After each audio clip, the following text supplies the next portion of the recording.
Waalaikumsalam warahmatullahi wabarakatuh. Ini ada satu saja soalan. Berkenaan dengan kita beradab dengan keluarga Nabi SAW. Sallallahu Sayyidina Muhammad. Bagaimana kita hendak menghadapi kisah pengakhirannya pakcik Nabi iaitu Abu Talib.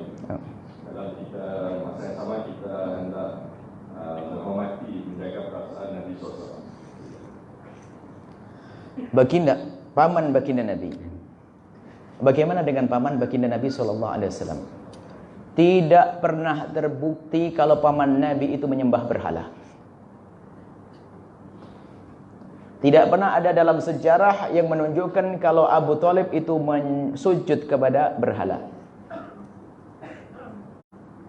Kemudian yang kedua, apakah paman Nabi beriman atau tidak?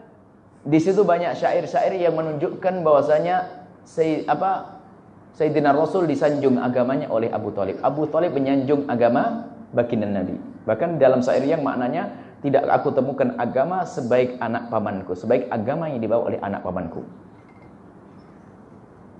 Kemudian setelah itu, Abu Talib katanya disuruh bersyahadat, tidak mau. Apakah betul ada pengingkaran lalu mengatakan aku tidak akan bersyahadat? Tidak ada. Tidak ada pengingkaran langsung dari Abu Talib. Kalau Abu Talib tidak bersyahadat, tidak ada pengingkaran. Kalau kisah Nabi menyuruh, silakan. Kalau Nabi menyuruh, Nabi akan selalu menyuruh. Adapun sekarang masalah iman ada dalam hati. Itu masuk wilayah bab akidah yang berat, yang sudah belajar akidah mungkin akan paham. Bahwasanya apakah al-iman, sahnya iman, masalah an-nutqu bisyahadataini, masalah mengucapkan dua kalimat syahadat itu adalah syartun minal imani atau syatrun minal imani. Mengucapkan kalimat syahadat itu menjadi syarat iman agar orang itu dianggap, atau syatrun, separuh daripada iman. Jika tidak bersyahadat, imannya tidak sah. Yang pertama adalah syartun. Mengucapkan kalimat syahadat itu yang pertama adalah syarat sahnya seseorang untuk dianggap sebagai orang muslim. Jadi begini, kalau ada orang kafir kemudian masuk Islam, kalau belum bersyahadat, kalau mati dia belum boleh dikubur di kuburannya kaum muslimin. Kita pun tidak boleh menyolatinya karena dia belum bersyahadat. Maka waktu seorang kafir yang masuk Islam itu baru kalau sudah bersyahadat, dia adalah sah dianggap dalam komunitas kaum muslimin. Tapi kalau tidak bersyahadat, ya di hadapan Allah bisa saja diterima oleh Allah. Cuman kita di dunia tidak boleh menganggap dia ahli syahadat. Karena dia, itu adalah Imam Ghazali dulu berkata begini, taraddud itu adalah kebimbangan. Imam Ghazali itu bimbang suatu ketika mengatakan bahasanya, wa kaifa yukhalladu finnari man kana fi qalbihi mithqalu dzarratin minal imani. Kata Imam Ghazali, bagaimana akan abadi di dalam neraka orang yang di dalam hatinya ada iman, hanya gara-gara belum sempat mengucapkan kalimat syahadat. Jadi yang mengatakan kalimat syahadat adalah suatu hal yang harus dibaca, tapi bukan menjadi syarat sahnya iman. Tapi itu adalah untuk dianggap di dunia, maka orang yang beriman dengan hati bisa saja diampuni oleh Allah. Tapi yang kedua adalah syatrun, saru. Kalau orang iman biarpun beriman, kalau tidak bersyahadat tidak akan diterima. Ini pendapat. Baik, kita pinggirkan pendapat yang ini, tapi pendapat ini akan kita kembangkan bahwa mengucapkan kalimat syahadat adalah syarat untuk dianggap sebagai orang beriman di dunia.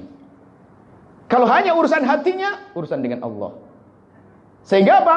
Dia tidak perlu kita sholati, tapi urusan dengan Allah. Baik. Kalau begitu Sayyidina Rasul punya paman beliau Abu Talib adalah bisa saja orang yang beriman dengan hatinya. Kemudian ada hadisnya bahwasanya Abu Talib nanti adalah menginjakkan. Ada orang sering membahas hal yang aneh-aneh. Bapak ibu Nabi dibahas. Abu Talib diributkan. Abu Talib sudah menolong Rasulullah SAW.